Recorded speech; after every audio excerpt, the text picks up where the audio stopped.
السلام عليكم كرنتي wanaagsan kusoo dhow muuqaalkan waa muuqaalkii 15aad casharadii bilowga Photoshop isla markaana kamid ah qaybta labaad tutorialka haddaad soo daawatay muuqaaladii hore ee Photoshopkii aan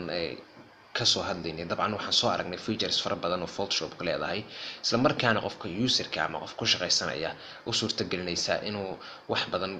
gorto editingkiisa samaynayo wax badan access gareyn karo waxyaalo badan ku soo darsan karo isla markaana uu heli karo control tira badan iyo awood dheeri ah oo uu heli karo documentigiisa ama sawirkiisa ugu jiray canvas area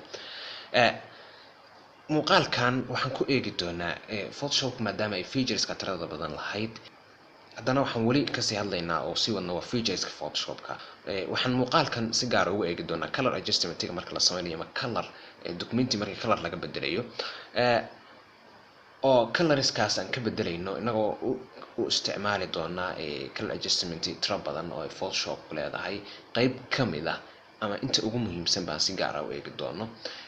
featureska marka color adjustment ay Photoshop ku leedahay waxay u kala bedelan yihiin ama ay loogu talagalay in options badan loo siiyo la siiyo qofka userska ah intii isaga ka qusaysa uu ka dooran karo bay leedahay Photoshopku marka optionskaas qaar kamid ah baan si gaar u fiirin doonaa qaabka loo isticmaalo iyo waqtiyada la isticmaali karo isaan u bilowna marka waxaan u baahanahay inaan soo furno faylkii aan ugu talagalay tutorialkan waxaan ka helaynaa folderkii Photoshop tutorial ku jiray qaybta labaad baan sii galaynaa wuxuu ka noqonayaa marka cashirka 8aad ee qaybta labaad markaan soo furno faylkii waxaa inoo soo baxaya fayl caynka u samaysan oo xabada tufaaxda ay dhexda ka saaran tahay color adjustment marka laga hadlayo Photoshopka dabcan waxay leedahay noocyo tira badan oo wax u bedeli kartid inaad background ka bedeshid iyo sawirkii hore soo bedeshid saalan tufaaxan oo kale bedelo inaan qayb kamid ah maxaa ku raad tufaax halka inoo ka muuqata bedelo in qoraalka ruuxiisa colorkiisa ka bedeli karno inagoo aan googoyn waxna jeedin baan marka si isku dayna marka inaan kuwa faahfaahin iyo meesha loo maro qarka in laga bedelo aan si gaar ah u eegno baan isku daynaa insha Allah marka waxaan u tagaynaa marka horeysa sideeda Photoshopkii sharuucda ee lahayd dabcan wax istaan marnaa muuqaalada hore soo daawatay layerka aad wax ka bedelayso waa isaga doorataa halka ka soo doorataa hadii auto select ay ku saaran tahayna waxaad ka dooran kartaa oo canvas area ku jira ama documentiga dhex taagan baad halka ka dooran kartaa marka waxaad tagaynaa image markaan tagno waxa la ka fiirinaynaa adjustments oo waxay kamid tahay ka dhigan tahay sawirkan halka ku jira inaan wax ka bedelno qaabkan waxa ku bedelnaa waxay tahay inaan colorkiisa bedelno inaan muuqiisa caadiga bedelno inaan brightness-kiisa cadaanka madowga waxa kulli inaan wax ka bedelno marka waxaynu ku horeeyaa dhakada meesha adjustment marka furtid ku soo baxi kara oo u horeeya waxay tahay brightness and contrast click marka furtid wax ku soo baxaya halkaas labada xariiqood leh ama labada maxkalaada button la jeedi karo labada button waa laba feature ay ka sameeyeen dhamaan color adjustment-ga kulligood waxay leeyihiin inaad kaxayn kartid gacmada yararka isla markaana halka aad cabirka uga baahantahay inaad tirada qori kartid oo halka intaad ka rabtid aad ku qori kartid waa labadaba waa macquul marka badanaa waxa la isticmaalaa mouse-ka oo isticmaalaya wax jiidaysa batamada yararka halkaas aan jiidaynaa marka saan u sameeyno brightness and contrast waxaan tagaynaa image then adjustment wax kasta oo contrast marka brightness hada kordhinaysid ama ifka ku furan sawirkaaga dad rabti inaad kordhiso halkaas aad kordhinaysaa contrastigana waxa weeye khadiisu qaabka u muuqanayso inaad darabti inaad bedeshid inaad iyadana bedeshad khadaan khafiifiyo khad waqfi dambatana badina waa badanaysaa marka qaabkaas labada loo bedelaa then markaad ku qanacdid oo meesha la rabtay tahay baad then wax iska leedahay okay qaabkaas oo marka ugu noqonaya hadda ku qanacsan tahay u deysan kartaa laakiin haddaadan ku qanacsanayn waa ka bedel waa ka noqon kartaa waxaan uga noqonaa control iyo z anagoo isla qabanayna sidii hore noo ku noqday layerka inoo dooro adjustment image ku laabo adjustment ka sii dooro waxaan halka ka fiirinaynaa oo kale hue and saturation oo isnagu wuxuu yahay meel colorka dhowr nooc soo laga bedeli karo tusaale ahaan hadaan kan saa u bedelo kana saa wado dabcan waa isbedelaya colorkii hadba joyskan anigu u baahanahay markaan helo kana lightness-kiisa ka kordhaysa baad lightness-ka meesha u dhamaysa meesha u qoraysa dhigin kartaa adu hadba intii kugu haboon markaad ku qanacdid baad wax ku dhufanaysaa sawirkaad meesha rabtid baa waxaad leedahay then waxaad leedahay okay.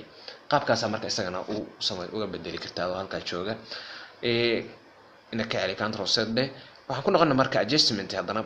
adjustment waxaan kasii dooran karnaa oo kaloo meeshan ku jira black and white. black and white hadduu yahay waxaa isweydiinaysaa black and white baba laga dhigaya maxaa kalarka loo adjustment garaynaya, waayo black and white hadii laga dhigo okay maana dhihi karin maxay waxaan meesha u yaalaan oo maxaan ku dhahay cabiradan loo yaryaraynaya ama loo badin karaa. sababta loo badinayo waxay tahay haddii black and white aan ka dhigo waxaan kaloo u baahan karaa inaan cabirkii black and white aan ka dhigay inaan sawirada qayb maxaa kalarada qayb soo muujiyo iyagoo black and white qaybna khafiifiyo. tusaale ahaan haddaan kan oo kale wax ka bedelo dabcan haddaan saa u celiyo meeshayda casaanka ahayd redskii baa si fiican u muuqanaysa. wax yellow hadday ku jireen waxaan malaynayaa wax yellow ku jiray meesha yartahay batankaas iyadana saasaan uga bedeli karaa haddaan saa u wado. dabcan waxaan ku samayn karaa hadba kalarkii aan u baahanahay haddaan kayaanka rabo oo backgroundka ahaa isagana halkaasaan cadaankiisa madowgiisa ka kandarolaya. blue haddaan u baahanahay isagana sidoo kale magenta hadduu meesha ku jiro saasa isagana u bedelaysaa. marka black and white ka soo doortay haddana si kala filter garayn kartaa wax ka dooran kartaa cabirka aad u baahan tahay adigu cancel leh. imagine ku celin adjustment oo soo tagayna halkaas ay baasha ka shidan tahay maanta. waxaan halkaan hoos uga soo degaynaa isla meeshan waxaan ka fiirsanaynaa wax loo yaqaan threshold oo kamid ah qayb isaguna kalarka black and white ka laakiin wuxuu yahay high contrast kalaradii madowga aad iyo aad u muuqda black and white weeye laakiin cadaanka isagu khafiif xataa ma waa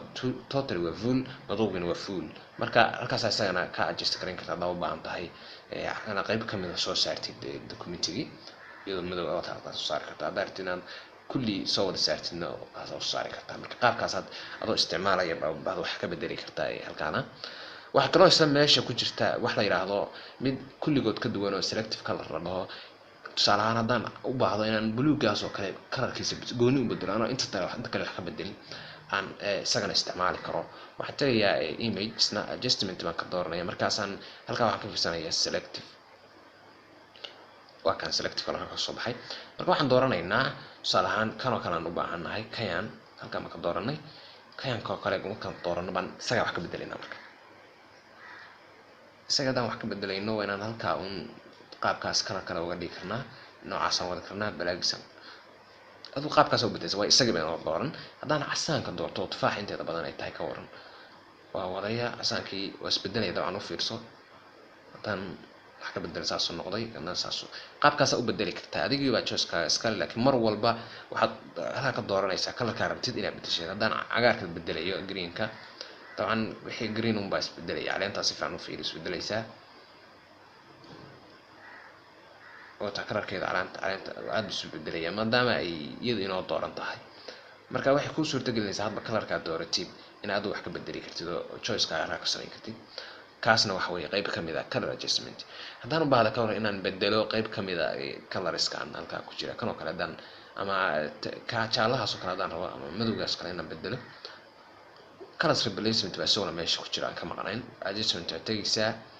replace color baa kusoo baxay. replace color waxa awood kuu siinaya inaad kalarkaad rabtid bedeli kartid. tusaale ahaan kaas oo kale baan rabaa inaan meesha ka bedelo markaasaan isagana waxaan ku sameynayaa maxaa raacay bedelkaan rabo cagaar jaalan ka dhigi karaa waxaan ka dhigi karaa wax loo yaqaan cagaar baa soo gelaya qaabkaas oo kale u wadi kartaa wax ka dhigtaan jaalan run cagaar aduu waa bedeli kartaa kalarkii baad dooranaysaa isla markii baad waxaad bedelaysaa isagana waxaad ka dhigaysaa kalarkaad aduu u baahnayd oo doonaysay. qaabkaas markii la joogo Photoshop ay awood kuugu siinaysaa inaad uga bedelan kartid sawiradaadii kalarka ama backgroundka ama xaqrada qayb kamid ah isla kalarkii waxayna ku base garaysan tahay baan niri mar walba waa inaad layer ka soo doorataa waa inaad garanaysaa wax aad bedelaysid. waxay kaloo muhiim ah iyadana ku qanacsan tahay color changes ka meesha ka dhacaya hadhow wax ka soo bixi doona waa inaad ku qanacsataa waayo haddii documenti ama sawir aad muhiim u ah tusaale qof oo kale sawirkiisa haddaad wax ka bedelaysid qofku kalarkiisa waa kooban yahay oo wax la yaqaan maarin casaan u noqon kara laakiin haddaad blue ka dhigtid oo wax kale wax result aadan ku qanacsanayn wax macquul ahna ahayn ba ku soo baxaysa. Marka mar walba waa inaad maskaxda ku haysaa inaad colorka aduu ku soo baxaya halkaad ka soo doonayso resultigeeda waa inaad maskaxda ku haysaa waxay noqon doonto waa inaad layerki doorataa intaas oo aad muhiim tahay. haddaad soo daawatay muuqaaladii u horeeyay ee Photoshop markaan soo bilaabeynay tutorialka waxaan ka soo hadalnay in Photoshopku sawirada lagu edit garayo ay ka samaysan wax loo yaqaan raster ay yihiin rasterkaasna uu ka samaysan yahay wax loo yaqaan pixels. Tusaale haddaan soo dhaweyno tufaaxdan oo kale halka waxaan ka arki karaa square yar squaradaas waxay dhisayaan oo shape siinayaan tufaaxa oo isla markaana markay isu tagtagaan oo bataan